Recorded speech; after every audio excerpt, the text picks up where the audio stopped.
السلام عليكم. حلقة اليوم موجهة للبنات فقط. مثل ما لاحظتم من العنوان، بدي فرجيك سيدتي أو أنستي كيف ممكن تصنعي بنفسك طلاق أظافر بتحددي لونه بدقة على ذوقك بشكل يتلائم مع لون بشرتك أو ثيابك. الطريقة سهلة جدا أكتر ما بتتصوري، لدرجة ممكن هلأ تقومي فورا بعد مشاهدة الحلقة تصنعي طلاق أظافر مشخص حسب احتياجاتك. بيلزمك كقاعدة طلاق أظافر شفاف مثل هيدا، ومساحيق تبرج متعددة الألوان مثل هيدا اشتريتها خصيصا لأعداد هالحلقة. بس حتى لو كان عندك مساحيق تبرج قديمة ومنتهية الصلاحية مش مشكلة أبدا، فيك تستغليها لصنع طلاق أظافر.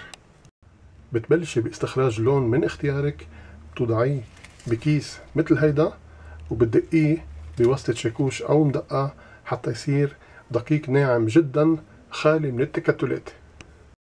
بعدين بتفضيه بوعاء صغير لاستخدام واحد. عندي لونين اخترتهم، الليلكي والبنفسجي، وخلطتهم بالنسبة للكمية حسب ما بتحبي. إذا بدك تكثفي اللون بتكتري، إذا بدك إياه خفيف بتخففي.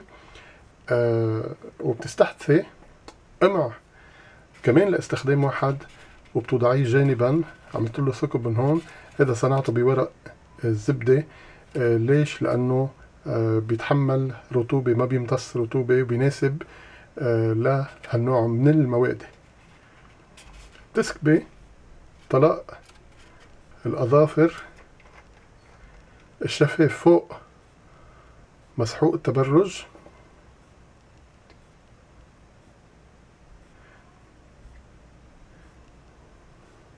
يفضل تكوني بمكان مهوي.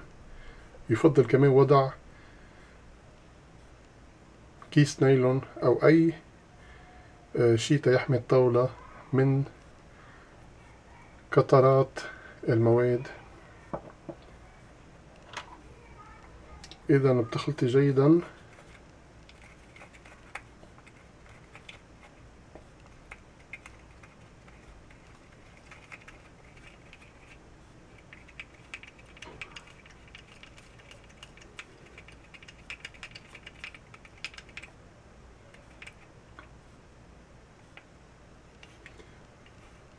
وبترجعيه للقنينة بواسطة القمع.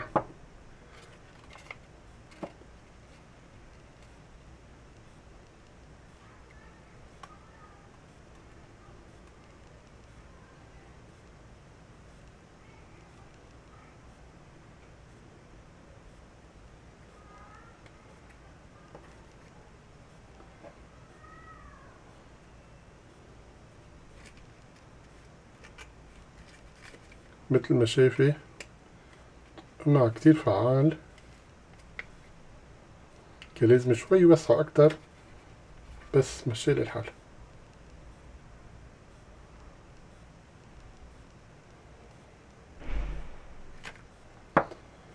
برجع الغطا وهيك بصير عندك طلاق أظافر مشخص جاهز للاستخدام.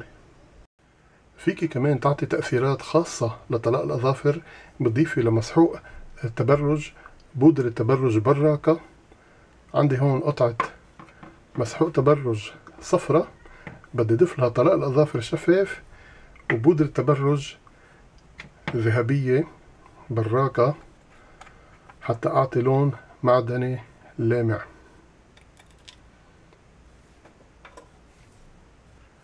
مثل ما شايفين هالبودرة بتعطي بريق جميل جدا، بريق ذهبي.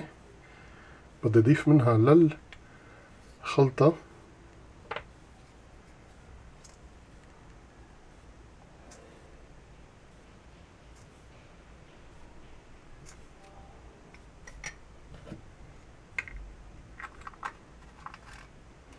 فيكم تستخدموا الألوان التانية حسب اللون اللي مختارينه. أنا لأني اخترت الأصفر أكتر شي بيلائمه الذهبي. إذا فرغ محتوى طلاق الأظافر الشفاف مثل ما عملت من شوي.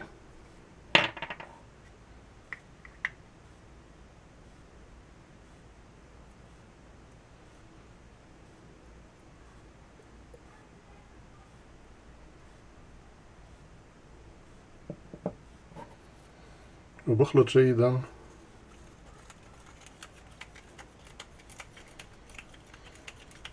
دايما لازم يكون مكان مهوي، وإذا كان في أطفال خاصة الرضع أبدا ما تعملوا هالاختبار بوجودهم، لأنه رواياهم حساسة وتنفسهم بيتأثر. لازم تنتبهوا لهالأمور.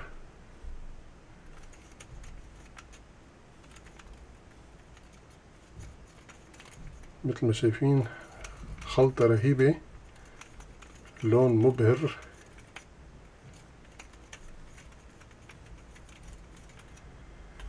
خلطة فعلا رائعة. هلأ بدي ارجعها لحنجور طلاء الأظافر، بعدين برجع لكم بفترة تجربة الخلطات اللي صنعتها.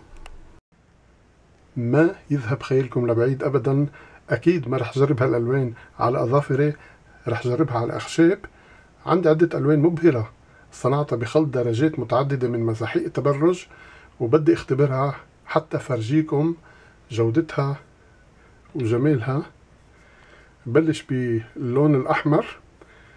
يستحسن دايما تخضوا طلاء الأظافر حتى تتوزع المواد بشكل جيد.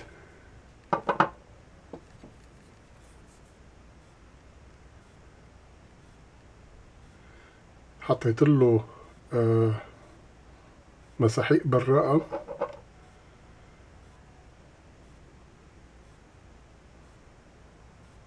مثل ما شايفين اللون رائع جدا.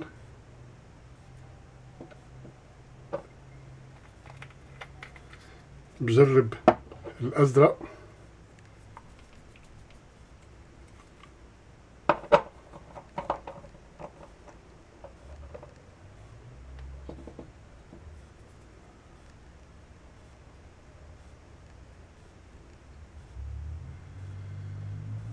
ألوان جميلة ومشخصة، فيك تكثفي اللون بفعل عدة طبقات.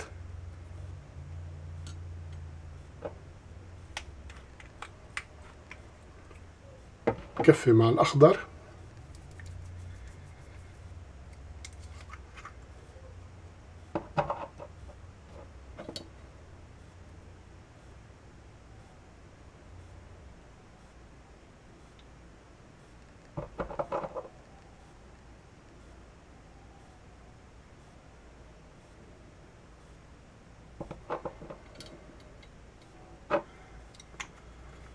والأصفر. أكيد ألوان غريبة شوي، بس تفرجيكم كيف ممكن تعملوا فعلا ألوان مشخصة حسب الملابس.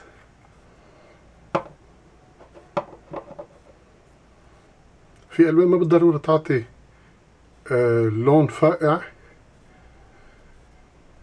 بس بتعطي بريق ولمعة على الأصابع مع لون خفيف. مثل هيدا مثلا عطى لون ذهبي.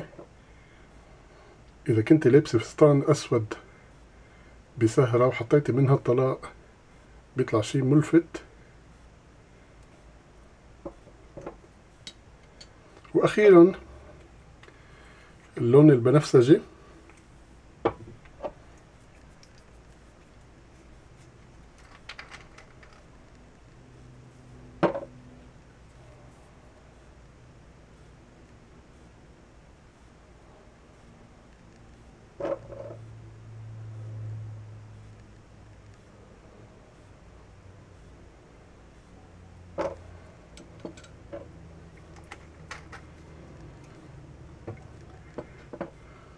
مثل ما شايفين نتيجة رائعة. هالطريقة مفيدة مش بس لتشخيص الألوان، بل بتوفر عليك، فبدلا من رمي مساحيق تبرج المنتهية الصلاحية بتوظفيها مجددا لغرض نافع. بتمنى هالحلقة تكون نالت إعجابك. للمزيد من حلقاتي اضغطوا الرابط أدناه أو فتشوا في اليوتيوب تحت إيهاب بلانت كلمة وحدة. وما تنسوا الاشتراك والشير والانضمام لفريق الرسمي على فيسبوك. إلى اللقاء.